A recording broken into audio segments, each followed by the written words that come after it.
लोग कहते हैं जिक्र हुसैन से क्या मिलता है? मैंने कहा मदीना मिलता है। वाह। लोग कहते हैं जिक्र हुसैन से क्या मिलता है? मैंने कहा मदीना मिलता है। हुसैन पास पहुंचो तो वो मदीने वाले तक पहुंचा देते हैं। कहा इसका सबूत क्या है? मैंने कहा इसका सबूत रतनपुर का जलसा है। मैंने जिक्र हुसैन किया, किसी को पसंद आया, बीबी ज़हरा ने नजर की, एक खातून ने चिट्ठी भेजी कि मैं अमीनुल कादरी को मदीने भेजूंगी। उम्रे का टिकट का मेरा ऐलान करा दिया। अरे सुभान अल्लाह। कारी हनीफ साहब मरहूम मगफूर अल्लाह उनकी कब्र पे रहमा, उनकी एहलिया ने कहा कि ये जो जिक्र हुसैन कर रहा है इसको मदीने जाना चाहिए। हाँ, मैंने कहा ना बीबी ज़हरा की नजर है इस महफिल पर। जब नजर होती है तो ये काम होते हैं ना। आओ दरे ज़हरा पर फैलाए हुए दामन, आओ दरे ज़हरा पर फैलाए हुए दामन, नस्लें हैं करीमों की लजपाल घराना है। सुभान अल्लाह, सुभान अल्लाह। देखिए ना, फिर ऐसा करम होता है। गुलाम मक्की साहब को भी उम्रा का टिकट है। सुभान अल्लाह, सुभान अल्लाह, माशाअल्लाह। ये तो इन्होंने हमें टिकट दिया। मैं दुआ करता हूँ मौला हुसैन और उनकी अम्मी के सदके, उनके बाबा के सदके, उनके भाई के सदके, उनके जद के सदके, जितने यहाँ मौजूद है वो सब, और बिलखुसूस मेरी वो बहन जिसने हमारे लिए ऐलान कराया, अल्लाह इनको सबको एक बार नहीं जिंदगी में बार बार मदीने मुनव्वरा नसीब फरमाए।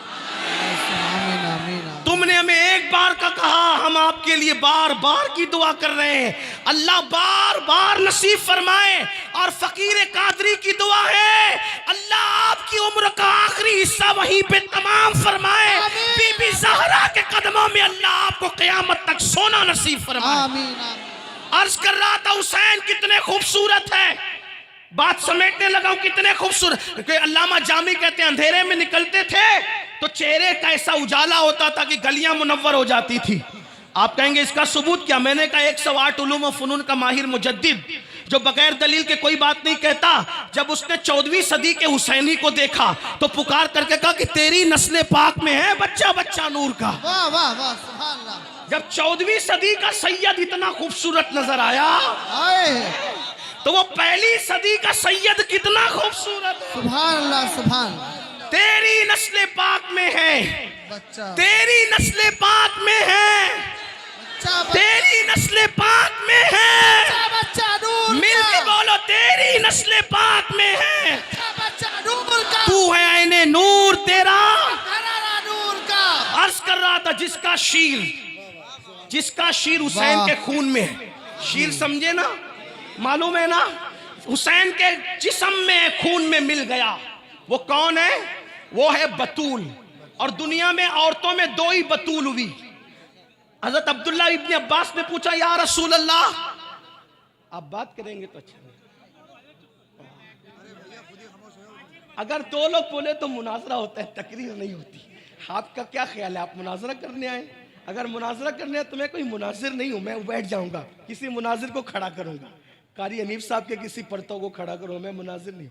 अगर देखिए तकरीर में ऐसा होता है सब चुप रहे, एक ही कोई बोले, और अगर लोग बोले तो सिर्फ सुभान अल्लाह बोले। क्या बोले?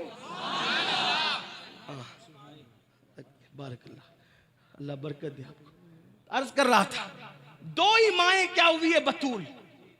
देखिए अगर आप इस तरह बोलेंगे तो फिर मैं सोचूंगा कि मैं जल्दी खत्म कर दूं, फिर मैं कल तकरीर करूं वहां पर संबल में, तकरीर फिर कल पे डाल दूंगा अगर आपने ऐसा किया। लेकिन मैं ऐसा नहीं करूंगा क्योंकि मैं आपको कम देखता हूं। मैं मौला हुसैन पाक की अम्मी की मज़ार पे ज्यादा नजर रखता हूं इस तरह। वाह, सुभान। इसलिए तवज्जो आपकी मेरी तरफ। ये बहुत बड़ी बड़ी महफिल है, आप समझ क्या रहे इसको। इस्लाही माशरा की महफिल हो ना, कोई हंसता है तो मैं कोई बात नहीं करता, उसको कुछ नहीं बोलता। कोई सो रहा होता है तो भी मुझे गुस्सा नहीं आता। शायद मैं ही वो एक आदमी हूँ कि जो सब मामलात को मैं पी जाता हूँ। जब से गौसपाक की तकरीर के बारे में सुना कि गौसपाक की तकरीर में भी लोग सो जाते थे, तो मैंने सोचा या अल्लाह जब अब्दुल कादिर की तकरीर में लोग सो जाते हैं तो अगर कादरी की तकरीर में सो जाए तो क्या प्रॉब्लम की बात है? तो मुझे कोई प्रॉब्लम नहीं होता, आप सोएं, चीखें, चिल्लाएं, हंसे, रोए, कोई बात नहीं। ये कब होता है? जब मैं इस्लाही तकरीर करता हूँ। लेकिन जब मैं अपने आकाओं का जिक्र करता हूँ तो मैं सोचता हूँ कि पूरी महफिल अदब बने, पूरी महफिल इश्क से गूंज जाए, पूरी महफिल जिंदा रहे, पूरी महफिल की जबान पे सुभान अल्लाह अल्हम्दुलिल्लाह रहे। हाँ, ये मैं चाहता हूँ। क्यों? इसलिए कि आप सुभान अल्लाह कहते हैं, मतलब मैं जो कह रहा हूँ आप उसकी तायीद कर रहे हैं। मुझे दाद नहीं चाहिए, मुझे तो वहां से खैरात मिलती रहती है। मुझे दाद नहीं चाहिए, आपकी तायीद चाहिए कि मैं जो कह रहा हूँ सही कह रहा हूँ। ये बात है। आप मेरी तायीद कर रहे हैं कि आप सब सुन्नी हैं, आप मेरे अकीदे की तायीद करने के लिए आए, इसलिए सुभान अल्लाह माशाअल्लाह की बात कही जाती है। तब बात सुनिए, 2 माए बतूल हुई,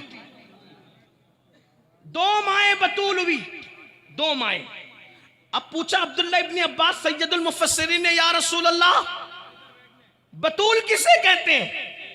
या रसूल अल्लाह, हुजूर से डायरेक्ट पूछ लिया, बतूल किसे कहते हैं? क्योंकि अपनी बेटी को बतूल कहा और हजरत मरियम को बतूल कहा, 2 को। तो पूछा या रसूल अल्लाह ये बतूल क्या होती है, बतूल किसे कहते हैं? आका ने फरमाया बतूल उसको कहते हैं जो सुर्खी ना देखे। हया के पर्दे में बतूल उसको कहते हैं जो सुर्खी ना देखे। अब समझाने के लिए हया के पर्दे में ही बता दूं, बात गाड़ी हो गई। सुर्खी ना देखे का मतलब क्या? हर महीने औरतें कुछ ऐसे दिनों से गुजरती है जिन दिनों हम उसको पाक नहीं कह सकते, उसको कहते हैं सुर्खी देखना। और हुजूर ने फरमाया बतूल कौन औरत होती है? जो इस मामले से न गुजरे, यानी वो कभी नापाक इस एतबार से न हो, उसको क्या कहते हैं? उसको क्या कहते हैं? बतूल। बतूल। और बतूल दुनिया में कितनी है? सिर्फ 2, सिर्फ 2 बतूल है। एक है ईसा की अम्मी मरियम बतूल, और एक है हुसैन की अम्मी फातिमा बतूल। अब यहां आकर अक्ल वाले कहेंगे देखो ईसा की अम्मी भी बतूल और हुसैन की अम्मी भी बतूल, दोनों बराबर हो गई। तब यहां पर मैं बताऊंगा कि पहली बात तो किसी की मां बतूल नहीं, जो उर्फ में मशहूर है बतूल, जो बताया गया बतूल, ठीक, जो फजीलत के एतबार से बयान किया बतूल, इस माना में एक तो मरियम बतूल, एक तो फातिमा बतूल, 2 ही बतूल। तब सारी औरतें इस एतबार से निकल गई कि बची 2 ही बतूल। अब दोनों बतूल में यह कि भाई दोनों इक्वल, दोनों बराबर, मैं कहूंगा नहीं, नहीं, यहां फर्क है। और मैं अपनी तरफ से नहीं कहूंगा, हदीस पढ़ूंगा आपकी अदालत में, कौन सी बतूल अफजल, अभी बात सामने आती है। मरियम भी बतूल, ईसा अलैहिस्सलाम की अम्मी, ईसा अलैहिस्सलाम अफजल है क्योंकि नबी हैं बेशक, लेकिन मरियम बतूल, फातिमा बतूल, दोनों में अफजल कौन? फजीलत देखो, नंबर 1, मरियम बतूल के हुजरे में जकरिया जैसा नबी आता है। वाह। फातिमा बतूल के हुजरे में सैयदुल अंबिया जैसा नबी आता है। मरियम बतूल के हुजरे में जकरिया जैसा नबी जरूरत के मुताबिक आता है। फातिमा बतूल के हुजरे में सैयदुल अंबिया जरूरत से नहीं आते, बगैर जरूरत के भी मोहब्बत की खातिर बार बार आते जाते हैं। और जब आ नहीं पाते तो मोहब्बत इतनी है कि अपनी घर के दीवार के अंदर खिड़की बना रखी है। जब आने की फुर्सत नहीं मिलती तो खिड़की का पर्दा हटा के कहते फातिमा कहाँ हो, तुम्हारे बगैर दिल नहीं लगता, जरा आकर अपने बाबा को अपना चेहरा तो दिखा दो। ये फातिमा बतूल है। दूसरी बात, मरियम बतूल वो जिसको एक निस्बत हासिल है, मरियम बतूल वो जिसको एक निस्बत हासिल है कि वो ईसा अलैहिस्सलाम की अम्मी है, बड़ी निस्बत है। फातिमा बतूल वो जिसको एक निस्बत नहीं, वो सैयदुल अंबिया की बेटी है। ये मरियम बतूल से अफजल रुतबा है कि ये ईसा की अम्मी, नबी की अम्मी, और ये सैयदुल अंबिया की बेटी।